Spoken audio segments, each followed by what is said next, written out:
Be honest, are you a noisy neighbour? Maybe it's loud music, late night DIYing, barking dogs, or something stranger. I'm Jim Nixon. This is the RHE Global Podcast, and today we're talking about neighbour noise, why it causes disputes, and what we can do about it. Because for Noise Action Week, that's running from the 11th to the 15th of May this year, we're asking a simple question. Are we getting louder, or are we just less tolerant? Today, I'm joined by three brilliant guests, and what I want to know from them initially is who they are and what is their professional relationship with noise. So I'm first of all going to come over to Ellie. Ellie, do you want to introduce yourself and tell us what your relationship is with noise? Yeah, hi everyone. I'm Ellie Savage. I'm the coordinator for Noise Action Week, the UK's campaign to reduce noise pollution and raise awareness that noise matters for our health and well-being, which, as you said, Jim, is taking place this year from the 11th to May. And my next guest is Rebecca. Hi, Rebecca. Do you want to introduce yourself? Hi, yes, I'm Rebecca Hutt. I'm a graduate of electroacoustics from the University of Salford, and I've spent many years as an acoustics consultant, mostly in the construction industry, but I'm now excitingly back at university to research neighbour noise, and it's part of a PhD studentship supported by the Government Department for Environment, Food and Rural Affairs, also known as DEFRA. Thanks, Rebecca. Great to have you on board. And then finally, Don, welcome. Thanks, What's your Jim. Hi, professional everyone. relationship with noise? Yeah, I'm an environmental health manager working in Scotland, and I've been dealing with noise complaints on a daily basis for the last 30 years. So I'm at the sharp end of neighbour noise, really. Brilliant. We're going to kick off with a quick fire. I'm going to ask you all a quick question. To you, Ellie, what is one sound that you love? What's the sort of sound that that really kind of motivates you? Yeah, so I guess I don't know if I should admit this on a podcast, but I'm actually a really big fan of ASMR. So for those of you who don't know, ASMR stands for Autonomous Sensory Meridian Response. So for instance, if you've ever had someone whisper softly in your ear and you might have got the hairs on your arm standing up or like a nice tingle, that's ASMR. So I personally really like tapping noise. So if people have like really long like fake nails and are tapping the table or maybe a glass or a plastic bottle, I don't know, I thought maybe I could try and give it a go. Go on. Can you hear that? Yeah, I think it's picking up. Yeah, that's good. So people at home might be thinking, why would you like that? Why would you do that? Sorry, Jim, I know this is supposed to be a quick fire question, but I do think there's an interesting point here, which is that, everyone hears and reacts to sounds differently. So while I might like tapping on a table, other people might not like that at all. Yeah, good point. And it especially sounds like, chewing. Some people might find these really unpleasant, particularly if you've got a condition like misophonia, which means you're really sensitive to specific sounds and that can actually cause really strong negative emotions. But then on the other hand, some people watch ASMR videos of chewing and they really like that. And there's actually some research from the University of Sheffield that shows that there is a positive correlation between experiencing ASMR, which is generally a positive sensation, and misophonia, which is negative, which might seem confusing. But yeah, I think, again, just really hammers home the point here to start the podcast that this is all really about context. Say if someone like whispering, for example, if you're intentionally listening to whispered audio through headphones, the brain processes it as safe and soothing, but the exact same stimulus is someone kind of like unexpectedly starts whispering really loud in your ear, or not louder, but just unexpectedly whispers in your ear, then it can be really unpleasant. So the physical and emotional response is not just about the sound itself, but it's about context, especially whether it's like voluntary or imposed. But yeah, sorry, went off on a tangent there. No, I love that. No, that's great. Anyway, that's a really interesting one. I love that. That's a really, really good one to sort of kick off on. What about you, Rebecca? What do you think? What's a noise that you love?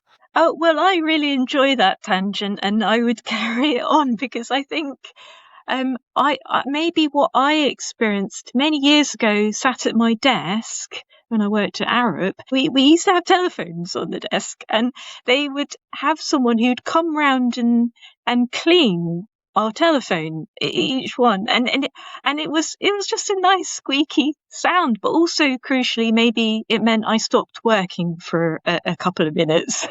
The whole association with the lady squeakily cleaning my telephone and me relaxing. That Yeah, was, look I that. think. I like those. I remember those days when we all used to work in the office. Do we need to explain to younger listeners what a telephone used to be? Yeah, exactly. Yeah, one that used to. We I was. were always Do you know on what, it, actually, weren't we? I was talking on one of our meetings the other day, and I had to explain to the younger audience around. Sorry, Ellie, you'll probably be like this as well. You know, the old dial phones where you used to like dial a number, and we were talking about that, and they were like, "What?" So yeah, that's a good point. That is, Dom. So nicely on to you, Dom. What about yourself? What sort of noise do you like? Well, for myself, I'm a bird watcher and been a member of the RSPB for a long time, so I love just bird song, just having the window open in the summer and spring and just listening to the birds go. I'm a keen music listener as well, so weirdly, I like noise, to be honest. Yeah. So it just calms me a lot in a I, very I, busy schedule. I totally echo that. I've worked on an awful lot of nights in my time, and I always used to love that morning time when dawn breaks and you get the birds singing. I absolutely love that. And I think particularly in the summer, I think there's something magical about that time in the morning when everybody else is asleep and you're awake. So yeah, totally get that. I really do like that time. So I think I'm with you on that one, Don. I think in terms of, if I was asked that question, I probably would say the same. I'm going to flip it on its head now. And probably one of the reasons why, people complain is, Ellie, what's a noise that you really hate? Yeah, okay. So I live in Barcelona, which is an amazing city in lots of ways, but it's also a very noisy city. And I get a lot of neighbor noise. I get a lot of noise from the street. There's a lot of street parties and a lot of traffic noise as well in my apartment. And I sleep with earplugs, which do a good job of reducing that kind of low frequency background noise from cars, for instance. But the thing I really can't stand, and I've really got like a bee in my bonnet about now, is motorbikes, because they produce that really sudden, especially if someone's really revving the engine, they produce really sudden, really loud bursts of noise that cut through like even good hearing protection like my earplugs. And it's that kind of unpredictability that is so disruptive, and they're way more likely to activate my kind of body's alert system. And even if you don't wake up from it, like you're still, even while you're asleep, like your alert system's been activated, and that's not what we want. So me and motorbikes are not friends. 100%, Ellie. I'm with you all day long on that. Particularly when you go abroad and you kind of get those little 50ccers up and down the straight. Oh yeah, I've been to Barcelona a few times. I know exactly what you mean. So yeah, that's a cracking one. What about you, Rebecca? Yes, I think it is a type of neighbour noise, and it's a door slam, because it's sudden and unexpected, a bit like motorbikes, I guess, and it's noise and vibration sometimes, and it startles me. But it's also maybe tied in with, I'm worrying if someone nearby is maybe angry, they've slammed the door. Do I need to, I'm going into that fight or flight mode a little bit. Yeah. No, it's true, actually. Yeah, sometimes when you hear a big sort of an unpredictable sound like that, it can give you a bit of a jolt. So yeah, I kind of can resonate with that. What about you, Dom? What don't you like? Well, although you did say you love it. Well, it sounds ironic, but indistinct chatter. I find before the pandemic, we all were in offices and we all commuted into offices, and you just got used to the sound of an office working, and you were at your desk. And again, back when we had phones, you'd be in an office of 20, 30 people, and quite often 15, 20 of them were on a phone, and you just dialed it out subconsciously. But since the pandemic and working at home more and being in a space that was almost completely silent, when I was apart from the tapping of the keyboard, I've gone back into an office and I can't stand the chatter anymore. I struggle to concentrate now. So it's one of those things where you're trying to work in that, and you got used to this silence. And maybe we're going to talk about this later as well, about how it affects people, because you've got used to a silence and all of a sudden this noise has been reintroduced and you're struggling to cope with it.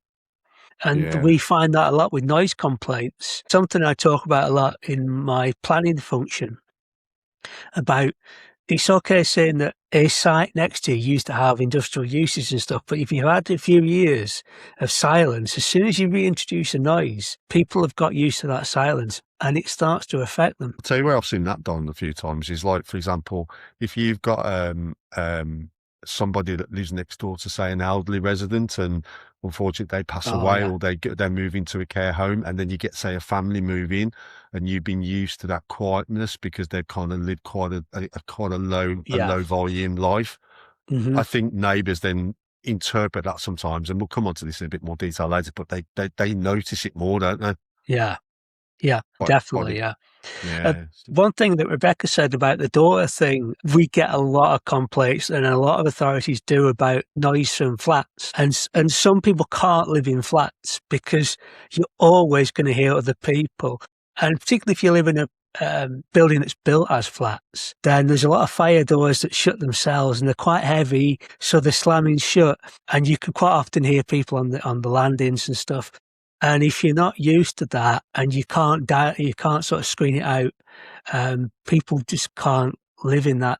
They just can't live hearing other people. But with my acoustic consultant hat on, I would say you can solve those. You can adjust the doors set. You can put extra acoustic absorption in the communal areas to stop the reverberant build-up.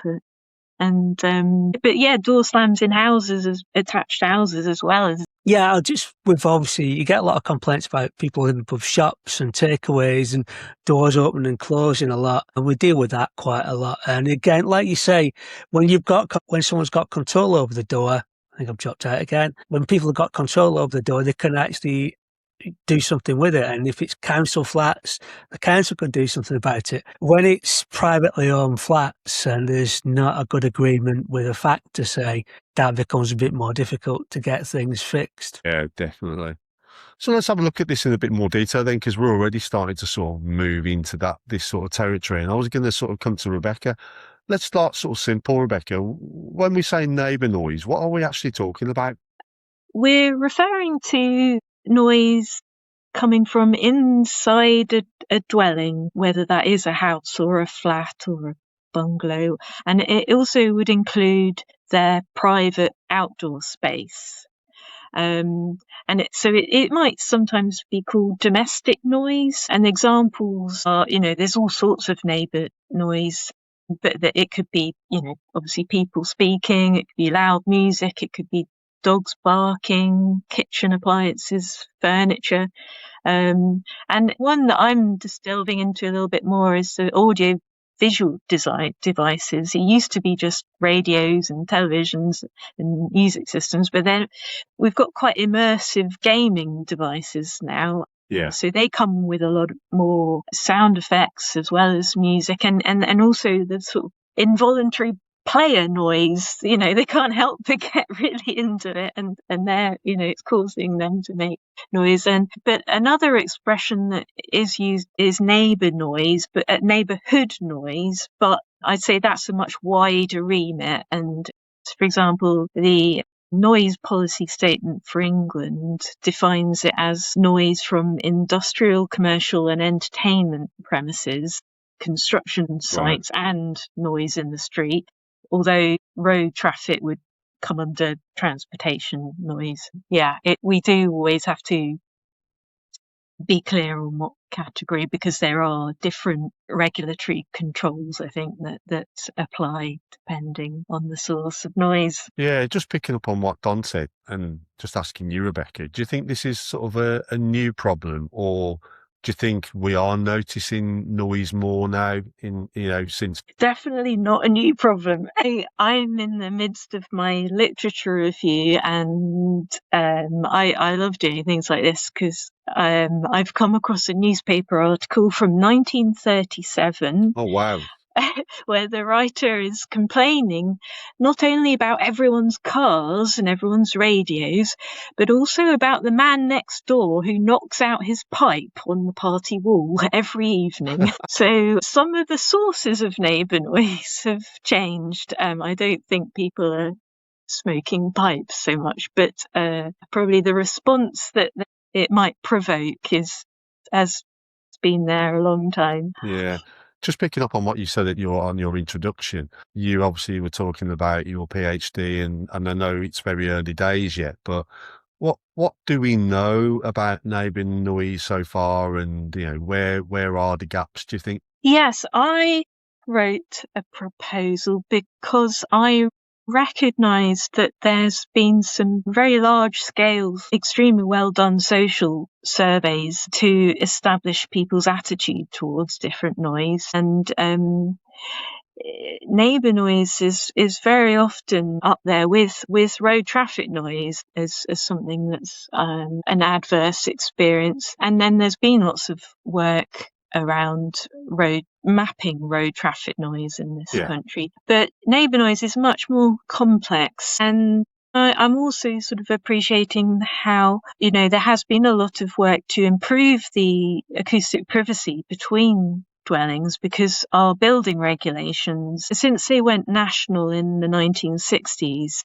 they have had a requirement to introduce some sound separation. But in fact, when you really go back and read a lot of it, it was just a functional requirement. It would just sort of say, yes, you ought to be resisting the passage of sound, or those words to that effect. And it was really not until 2003 approved document E that there was a performance standard for sound insulation between dwellings. And so any housing that was built before 2003, and let's face it, I think the statistic I have now is 87% of our housing is 20th century or older. So it's no wonder it's a common complaint.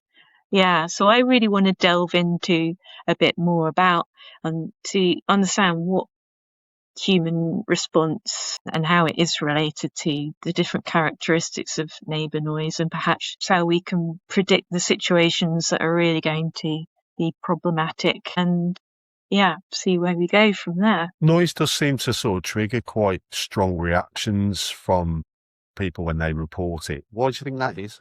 It's all bundled up with a lot of other factors, I would say, with neighbour noise. I mean, I'm also bearing in mind that I'm looking into the non-acoustic factors, and I mean, I can talk about those, but because those are the things that aren't about the noise itself. It's perhaps, what time of day the noise is happening, and how predictable and how much in your control is that noise, and what the meaning of that noise is. And a bit like with my door slam, I'm thinking, they're not very happy next door. And of course, there's also the relationship you have with your neighbours, and whether overall we think that the noise you're hearing is fair on you. And then there's also the personal factors. If some people are more noise sensitive than others, and actually that's from evolutionary reasons. We needed noise sensitive people to alert us at night when there was predators coming, arouse everyone else to run. The things I was going to ask you was, is it about the noise or is it something else? Yeah, I mean, I would say that the character of the noise, as consultants and other noise practitioners, we're very used to measuring noise, and we've got agreed parameters, such as an average noise level, which we call LEQ. I won't go into all the different names, but you have to concentrate them into octave band levels, in order to sort of make it more manageable and agree certain things with other parties. But, the way people hear and experience noise isn't in terms of octave band LEQs. So I do want to look into some more of the psychoacoustic metrics that I think have come out of product design, actually, in terms to where they're like car designers, where they've been trying to, harness the noise of their flashy car, that it's an enjoyable noise, make it more of a a pleasant and less harsh noise. And so there are these very well-established metrics in that world that might be a bit more relevant to neighbour noise. Yeah. One thing I wanted to touch on as well, and I know this has come up in our previous conversations, but is there a point where people's response to neighbour noise becomes more about sensitization than the noise itself? Yes, definitely. This is something I think that the previous very large scale social surveys, I don't think they inquired too much about that, and so it'd be really nice to get people's thoughts on this. Those situations where perhaps there's very often been party noise, perhaps on a Friday, and to the point where it's every week, and then even when the neighbour realises, oh, that's we should keep it down a bit now because but unfortunately the neighbour may not, there may be limited benefit because the neighbour is reacting even before the actual noise event has started. And so it would be looking to sort of try and reset that experience would be really helpful. And is this something you're looking to cover in your research in terms of trying to look at that and sort of get a little bit more data around that? Yes, I mean it might be. I feel like there's a huge gap, and I'm not going to be able to fill all of it. And so but if I can set some of the questions to be answered by others in the future, or me if I carry on working on it. Yeah, sure. Don, what's your views on that? I think you've got some sort of experience around this, so just come in and. Well, yeah, I'm actually looking forward to reading what Rebecca produces in the end. Yeah, me too. It will be really interesting for us, particularly what those that deal with planning noise when we're looking at plan applications.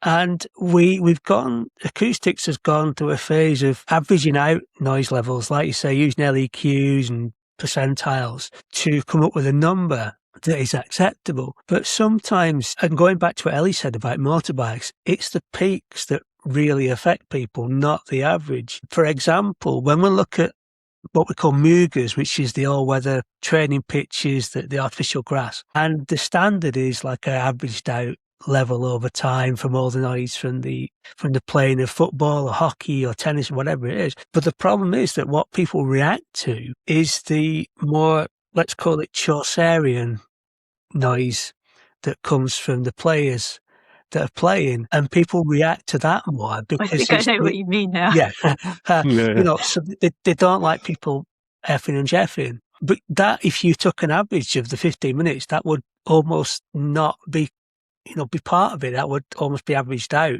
But that's what affects people. And like what Ellie said earlier, those peaks, high peaks, or really irritating peaks are things that get to people rather than just the time over an hour. Yeah, got it. Yeah, it's really interesting to look at it from that angle. That's really interesting. Thanks for your comments on that. And I think you say, Don, I'll be really interested to see what comes out of Rebecca's research, because I think it'd be really good to sort of move the conversation forward from some really hard facts and really kind of inform practitioners around what that data is going to tell us and how we can kind of like fit that into our daily sort of work stream, I suppose. Which moves on nicely, Don, really, to you in terms of where's the line between normal living noise and the real problem? Well, that's a contentious one for us and for a lot of local authorities out there dealing with noise complaints. For our service, we look at what we consider normal, reasonable household use. Yeah. And I'll talk about that later because that changes over time.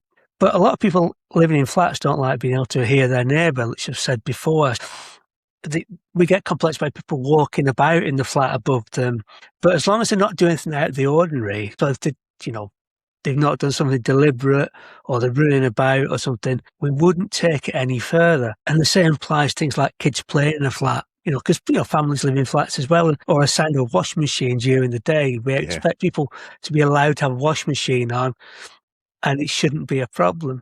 And I suppose that's changed over the last sort of 60, 70 years maybe, where people lived in flats for hundreds of years now, but they didn't have the amount of electrical equipment and motors going that we do now.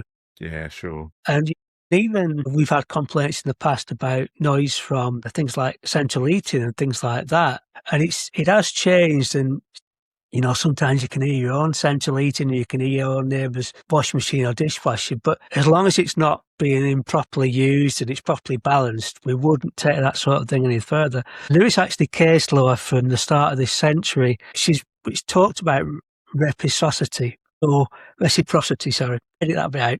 And it's basically like treat people how you'd like to be treated. So you show your neighbour the same consideration that you'd expect them to show you. Yeah. And that case established that normal everyday residential use wouldn't constitute common law nuisance and therefore couldn't be a statutory nuisance. Yeah, that's a good point, that is, in terms of how people sort of view noise as whether it's reasonable or unreasonable. And I think a lot of people get this view that any kind of noise is a statutory noise nuisance. It kind of moves on to my next question. What's the biggest misunderstanding that people have about this? Well, usually the biggest one we get from across the board is usually the times. People think they can make as much noise as they want up to 11 o'clock at night, but that's simply not true. When we look at nuisance, because it's based on not just legislation, but case law going back to the 19th century, it's built up over the years about not just about what the level is, what time it is, how often it happens, type of noise is it, can it be avoided, for instance. So all these things add up, and people just think that, I can do what I want till 11 o'clock, and that's not the case. You can still make a cause noises just during the day, in the afternoon. I've prosecuted people in the past for like really loud music noise coming between two semi-detached properties, and they've been told that they could hear the music, but it was so loud in the neighbour's house you couldn't have a conversation with the complainant because this music noise. And we took that to court and won. So that's one of the big things. But it's not just about the time of day or even about the volume. There's a lot of factors come into nuisance noise. You get a lot of that, though. I've come across that a lot where people think, it's 2 o'clock in the afternoon, I can do what I like. And you're like, well, actually, you can't. Yeah. And like you said, Don, I've been down to properties and it's literally booming down the street and I think it's acceptable. So I think it's a really good point that you raised there, because I think there's still a lot of areas where people think I can do what I like. Is there really such a thing as like an average person when it comes to kind of noise tolerance? Well, yes and no, really. There's not really an average person, but there are judicial precedents about what the average person is, or what the reasonable person is the actual legal term. And there is case law going back on that to 1872, would you believe? Wow. Which basically says, I mean, this is what we talk about when we talk about nuisance. The nuisance laws go back a long way, and not just back to the Public Health Acts, but back to the common law judgments. And it was basically, you can't be nervous or anxious or a prepossessed listener that would count as the average reasonable person. And so, there's kind of a legal idiom, which isn't really based on case law, but it's a legal terminology that they call the man on the clapham omnibus. And it was traced back to a judge in the late 19th century. But essentially it means the reasonable person, or the reasonable man in those days. But how I explain it is, if you filled a bus with everyone from all walks of life and just a cross-section community, you might call it a focus group these days. But what would they think was a nuisance? What would they tend to agree was a nuisance? That's basically what it is. And that changes over time as well. Like we said about mechanical things in your house, the different machinery you have in your house now. And also one thing I when I'm lecturing about noise, I talk about barbecues. Yeah. When I was a kid in the 70s, if you went outside to cook, people would think you were nuts. So true, that is. So true. Yeah, something your oven is broken or something. Yeah. But now that's changed. So that's a normal thing to do for a lot of people that have got the space to do it. Exactly. So it is, and things like video games, again, when I was a kid, they didn't have them. No. And there's more and more of that. Yeah, you play outside. And then even when we had video games eventually coming in the 80s, you played on your own, pretty much. Whereas now, my kids are playing on video games with their friends in other houses or with a headset on, not unlike this one. Yeah, it's true. And like you said, as you said, they're shouting as well. Things change and society changes and people change, and you've got to take that into account, really. Yeah, but the point you make is actually the laws that we're working to are draconian, aren't they? They are really, yeah. Ellie, I'll bring you in. What's your views on what we've just discussed and what we've done? Yeah, I guess wanted to kind of hammer home this point that you've both said, that, the law says one thing, we've got this, man on the Clapham omnibus, or the your average person or a reasonable person. But we do know that, everybody does hear differently. That's kind of what I was talking about at the start of the podcast, this concept of oral diversity. I mean, even on you think about everyone's ear shapes and the kind of internal shape of your ear, everyone's will be different, and that will affect how we hear. And some people, like I said, will have certain conditions like misophonia, which we talked about. Those kind of like everyday sounds being really annoying, or hyperacusis, where everyday sounds can seem really loud or painful, or conditions like tinnitus. So, there really isn't, we're working to this idea of a kind of an average person, but I think we need to start to work more to this idea that, everybody hears differently, and that will affect how they process that sound. That is a good point. Yeah, I mean, I see it from both sides, actually, as a practitioner, because I completely get that. And we really should take into account people's sensitivities to that noise. But if you look at it from the other side, when you're looking at nuisance, that would be chaos. If nuisance was based on the sensitivity of the listener, because say you had a house and suddenly next door they're overly diverse. I've got autistic kids, so I'm aware of it. But then you'd have to go and knock on the door as soon as they walked in and say, "What's your sensitivity?" So it is difficult to take that into account. But we probably should do more in general to think, well, the average person is more likely to be misophonia because it's, really sensitive. And just think about it a bit more and everyone needs to think about their own behaviours, really, about how they are affecting other people. And I'll come on to that in a bit. Yeah. Go on, Ellie. Yeah, I was just going to say, it's for sure, it's that balance, isn't it, that we need to strike. And when it comes to kind of speaking to your neighbours and being like, okay, I don't understand why they're getting, so this, from my perspective, this isn't a big noise, or it's not like a very impactful noise. It's about trying to consider that other people will react differently to that noise or that sound. So yeah, it's definitely about a balance. I think you're absolutely right. I've had quite a few cases where you do really have to look at the underlying reasons why that individual. Like I've had guys, and ladies that have had tinnitus, and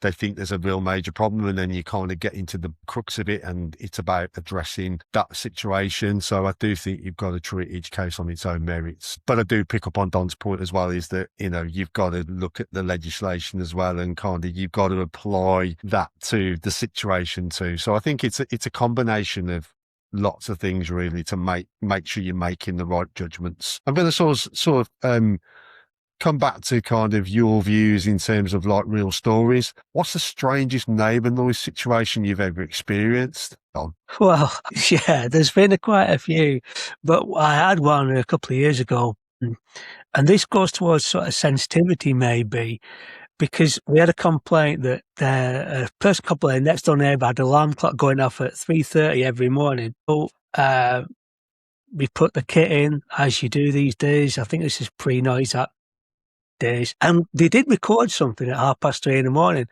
But when you get used to listening to noise recordings, you get to tell where the noise is actually coming from. So the noise didn't sound like it's coming through a wall. It sounded like it was in the same rooms. I spoke to the complainant. I actually went out to see them and said, "Look, I've listened to recordings. The neighbour completely denies making the noise, and they've got nothing happening at 3:30 in the morning. And then I've listened to recordings, and it sounds like it's in your room, but they're adamant that it was next door. Absolutely adamant it was next door. For whatever reason, they were sensitive to it. So we sent out the nighttime noise team at 3:00 in the morning, stand in the bedroom, waiting for this 3:30 alarm to go off. And they did that, and they stood there, and the alarm clock went off, and the young lad who was on duty that night was pointed to under a divan bed there's a drawer, and he said, "It's in there." And they opened this drawer up under the bed, and there was an alarm clock in there going off.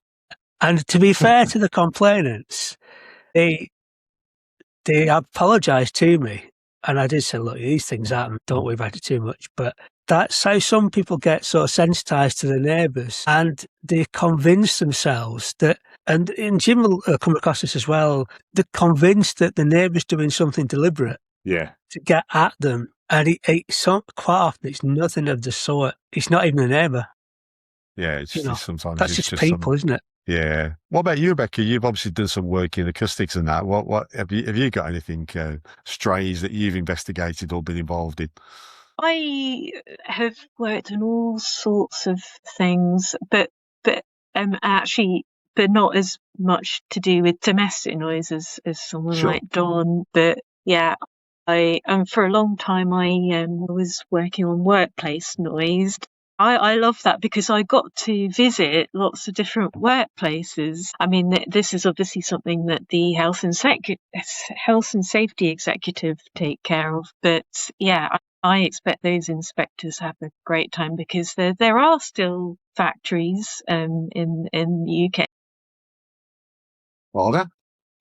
And so I've been to steelworks and car manufacturers, and I loved how even in these very noisy environments, and they'd have hearing protection on, all the workers could somehow communicate with each other. They knew each other, and Yeah. they were using sort of, it was more kind of visual signs and just sort of like, it was very, very Being able to cut interesting. through the noise. But it's not really neighbour noise related.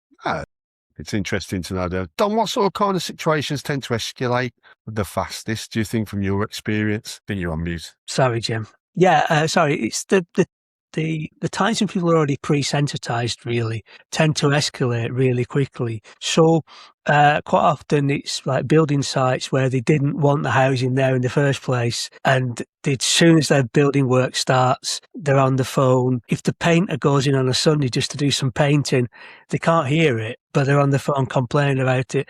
So if people are pre-sensitized to the noise, that's when it tends to go like just exponentially bad, and then you can sometimes get multiple people complaining about the same building site because they didn't want it there, and it just escalates. But the ones where people are sensitive to stuff, and sometimes when they've already, even if it's neighbour noise, where it's two domestic properties and they've already fallen out, as soon as the next thing starts, they're on the phone because they're just waiting. Some people are just waiting to be annoyed by the thing that they don't want, and that can be next door neighbour, it can be the pub round the back, or it can be the factory they overlook. Sure. Yeah, sometimes you know, with industrial noise, like you were saying, Rebecca, you have to put a lot of work in to avoid causing a nuisance to people, because sometimes it's the actual machines themselves, they might be inside the building, but because they vibrate, that noise is carrying to neighbouring properties. And I know that, when we ever worked in an industrial area, if you've got big looms, huge machinery, they're not properly isolated, the noise can really travel. Yeah, definitely. Move on to some practical advice. Coming to you, Don, obviously you're in the field, you're working on noise cases day in, day out. If your neighbour's driving you mad, what's the first thing you should do you think? I think for me, the first thing you need to do is a bit like we talked about earlier about people being sensitised. Think about if you are sensitised about it. Think. I know it's difficult for a lot of people, but think about it. How is it actually affecting you? And think about it as rationally and objectively as possible. Is it really that bad? Put yourself in your neighbour's shoes, like we're saying about, is it just normal household noise? What are they doing? Are they just behaving normally? And if they are, then you think about, well, how can I change how I perceive it? I feel like when we deal with stress, how can I look at it differently and not let it affect me? If you can't do that, and the noise is still a problem, and you don't think they're being reasonable, then think about what you think they can do about it. So it's something simple like just turning the volume down, or mowing the lawn a bit later, or not, just during daytime hours, not at 8 o'clock at night, or not getting up at 6 o'clock on a Sunday morning to do it. And then the thing is, if you can have a calm conversation with your neighbour, go and have a chat with them. That's always the best bet. So just think about what you want to say to them. Think about what you need them to do that's reasonable. And then when you're both calm, I always say this to our customers, don't do it when it's happening. Don't do you? Don't do it angry. Make sure you're both calm. You might be calm. Make sure they're calm as well. Because if you sit them on the drive and a row with the wife, don't tap on the shoulder at that point and go, by the way. So make sure you're both calm and try and have as reasonable and adult conversations as you can about it, and give them some practical tips on what you're actually asking them to do. And if you can't do that, and some people can't talk to neighbours for various reasons, go to your local authority. Everyone's got a website now. You'll be able to find on the local authority website how they deal with nuisance noise, whether they use the noise app, because sometimes you can just download the noise app yourself and that'll automatically go to the local authority. But go on the website, find what they ask you to do, fill in the form, ring the number or whatever they need you to do, and speak to them, and they will help you as much as they physically can do. And they'll give you a judgment about whether they think it's a nuisance or not. And that's completely independent. It should be as objective as possible, and they'll give you an honest answer. That's great advice that is done. What one simple fix, and I know this is a complex area, but in your experience, what one simple fix that could prevent most issues, do you think? It's just having empathy. It is treating people how you want to be treated, I think. It's thinking about how your neighbour feels, whether you're the one causing the noise or the one receiving the noise. It's putting yourself in somebody else's shoes. And God knows, most of the world's problems could be solved by that simple, quick fix as well. But from a noise point of view, just have some empathy. Yeah, I think you're right. I was just going to sort of finish off with yourself in terms of what you think it is. And I know it probably is each case on its own merits, but in your experience, is it better talking or reporting? Talking. Yeah, Because I agree. I I think agree with you. it's important to have that conversation with your neighbour anyway, and have a reasonable relationship, because you're going to live next to them for quite a period of time probably. So I have that better relationship with them. But us turning up on the doorstep or sending a letter does put people's backs up. I think it escalates escalates it. it. Yeah, I really do. totally agree, Jim. And having that neighbour, that letter from us coming out of the blue saying, "Oh, we've had a noise complaint," it just really sort of It's coming back to what you up. said earlier. Sometimes it can be an honest error. You're making noise, but you're not aware of it. So if your neighbour then, like we had a situation a couple of Christmases ago where our neighbour's normally quiet, but like up on Christmas Day, and like we could hardly hear the telly, but we messaged her, we communicated, sorted, 5 minutes, no animosity, move forward. I know everybody can't do that, but I do think, when you do involve the authorities, too early doors, it can create more problems in the long run. I mean, I had one, I'll let Ellie come in. Oh yeah, I was just going to say, when it comes to dog barking specifically, the Noise Action Week team has published some guidance specifically for dog barking. So either, if you are the owner of a noisy dog, or if you are someone living next to someone with a noisy dog. So that does have kind of a step-by-step process for how to approach that. So specifically on dog barking, definitely have a look at that resource on the Noise Action Week website. Yeah. That's great. Go on, Doc. I was just going to tell a story from many years ago when we had a noise complaint. And it was a row of terraced houses, and we had a noise complaint about one particular house. And they rung up to say who's complained about our house. And as you know, as all local authority listeners will know, you can't say who's complained. It's confidential. There's DPA issues. So you have to look, we can't tell you who's complained, but we have had a complaint. And they said, well, it must be number whatever it was, because my friend at number what is a friend, and they would have spoken to me. But they had complained. But we couldn't say, well, it's not them, because because it's a terrace. So if we said it wasn't 49, it would have been 53. So we couldn't say it wasn't them. But they then thought there was a problem with 53 that there wasn't. It was the person that had been speaking to you for years. And that's why it's really important to talk about it, because you can start hairs running and cause a lot of problems rather than just having, just a quiet conversation with someone.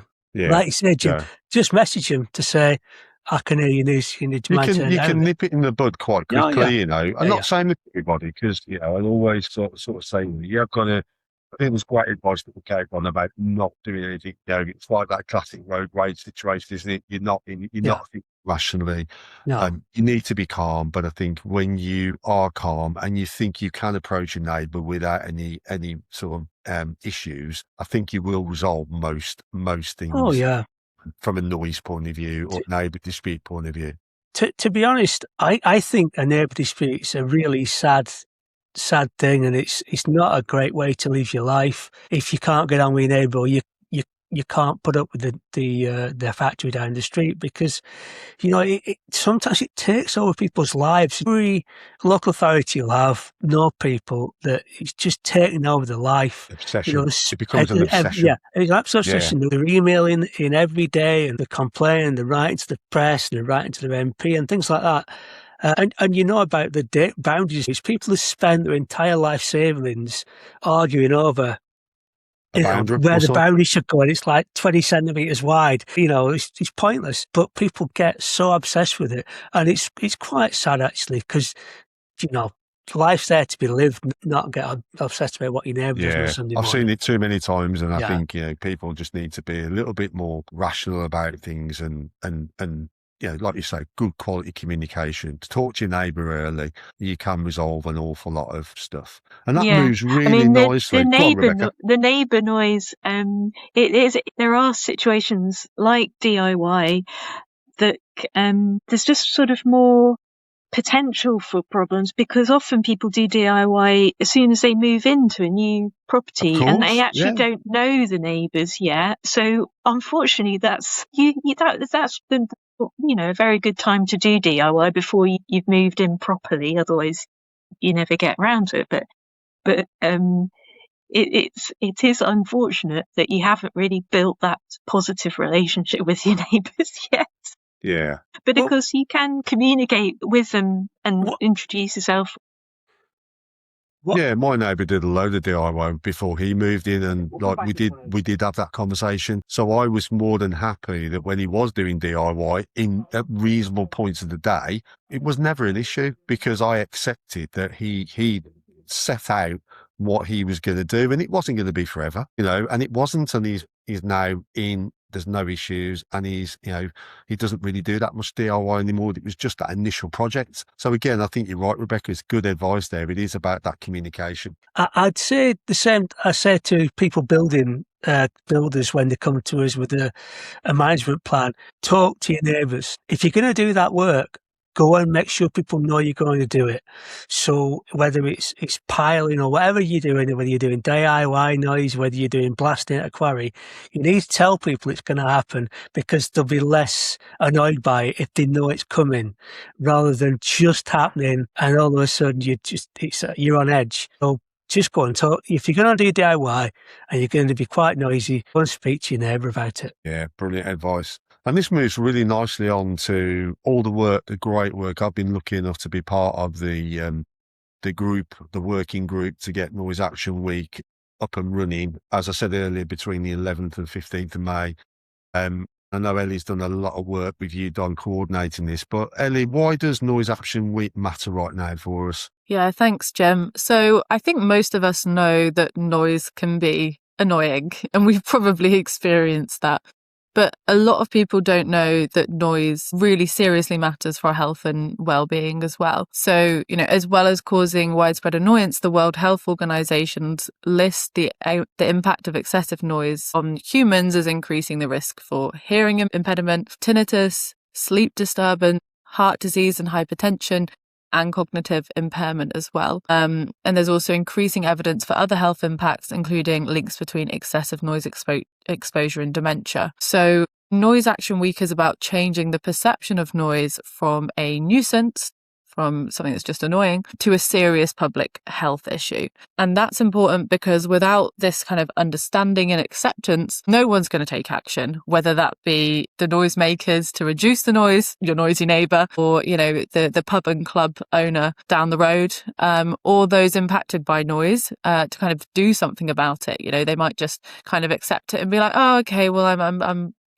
experiencing this noise, but I guess it's not that big of a deal. But, if you are seriously being impacted by noise, over time, this can have like chronic health impacts. We need that base understanding for people to take action. And that also means decision makers as well in local and national government. They need to understand as well that this is a public health issue. To get them to kind of take action and invest in reducing noise. No, I think that's a really good point about the public health issue. I was staying in a hotel a couple of weeks ago, and I had a very, very noisy neighbour. and I love my sleep, and I got probably 2 hours sleep during the night. And I thought, imagine if I was living next to this every single day of my life. I tell you what, I don't know, because if I don't get my sleep, I just can't function, as a lot of us. So that kind of got me thinking that, as practitioners, we need to make sure that we don't become desensitized to, the real impact that noise on a regular basis and at high levels can have on people. So I think that's a great point that you raised there, Ellie. How can people get involved in Noise Action Week? I know you've put together a great program for the week, but how can people get involved? Yeah, so I'd really recommend checking out the Noise Action Week website. Just Google Noise Action Week, and it has lots of resources on there. So whether you're an acoustics professional, an environmental health officer like Don, noise campaigner, or you just care about noise, there'll be stuff for you on there. First and foremost, our comms pack is free to download, and that's got graphics and suggested posts for social media so that you can spread the word to your kind of networks. We also have our dog barking resources that I mentioned, so whether you want to use them personally or share them with your networks or residents, for instance, if you work in a local authority, maybe organise a little event in the park and you could speak to dog walkers there or something like that. We also have a lesson pack on this concept that I've talked about that everyone hears differently. This can be taught to Key Stage 3 classes in schools, introducing them to the concept and some common conditions. So if you're an acoustics professional or an oral diversity campaigner, maybe you have an oral diverse condition, you might want to contact your local school and see if you can run a lesson for them for Noise Action Week. But yeah, the best way to stay involved is to sign up to our mailing list, and we'll have all the kind of updates and different ideas for different ways to get involved in the lead up to and during Noise Action Week on that. No, that's brilliant. And I think it's going to be an absolutely fantastic week. And again, I can't thank you all enough for the amazing work that you've put into this, because there's an incredible amount of work gone into it. I'm really looking forward to it. Thanks, Jim. Sorry, Jim, sorry to jump in. I also forgot to say we do have lots of events as well that everyone can sign up to and are free and online. I shouldn't forget about that. So definitely check out the website to see, we've got there's 4 different events throughout the week. So see which one is best suited to you and have a look at that. Yeah, they're all free, aren't they?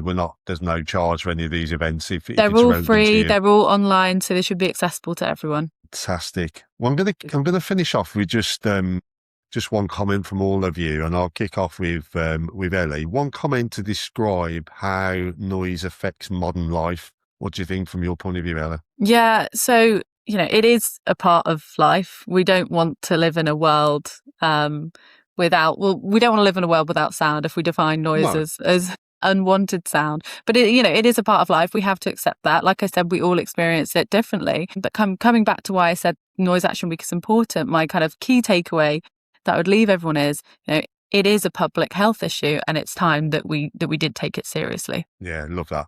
Thank you for that. What about you, Rebecca? Yes, I think I would like everyone to remember how different our society is, and how flexible our work is. Lots of us are working at home. There's still lots of night shift work, so that means sleeping in the day. There's all sorts of things happening in dwellings. They may not always be very suited to our life at certain times, and maybe might be a bit overcrowded occasionally, not much you can do, and we do have some very old housing stock in the UK. I thought it was a really good point you raised earlier about that, in terms of I think that does cause an awful lot of problems in terms of some of the stock that we've got out there. There's a lot of noise transference, so I think that's a really good point. And what about you, Don? Well, carrying on from that, Jim, when we talk about old housing stock, the amount of sort of terraced houses that are right on main roads that really suffer from excessive noise. Noise has been a part of urban dwelling for centuries. Even before motor cars, the sound of horses' hooves on streets